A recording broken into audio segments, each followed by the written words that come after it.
వాళ్ళలో కంట్రోల్ లేదంటున్నా నేను ఇక్కడ. దానివల్ల గొడవలు కాబట్టి దాన్ని రాజకీయంగా వాడేసుకున్నాం మనం ప్రయోజనాల కోసం. కానీ అసలు గొడవ ఏంటంటే సింపుల్ ఈజీగా అర్థమయ్యే భాషలో చెప్పండి. ఒకప్పుడు బెజవాడ 1 టౌన్ మునిగింది.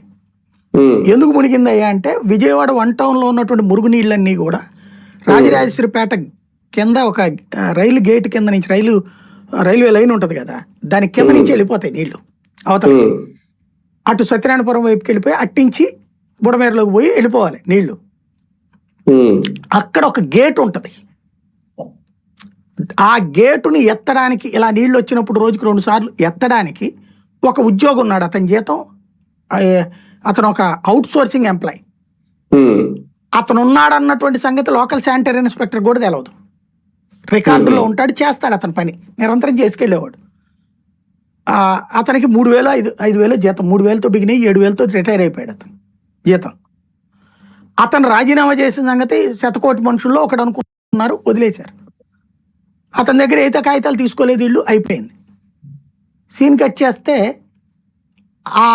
అది ఏది వర్షం వచ్చింది, నీళ్ళు కంట్రోల్ చేసేవాళ్ళు లేరు, ఆ గేట్ తెరిచింది లేదు, వెనక్కి అలా నిలబడిపోయి విజయవాడ 1 టౌన్లో పడవలేసి తిరగాల్సి వచ్చింది.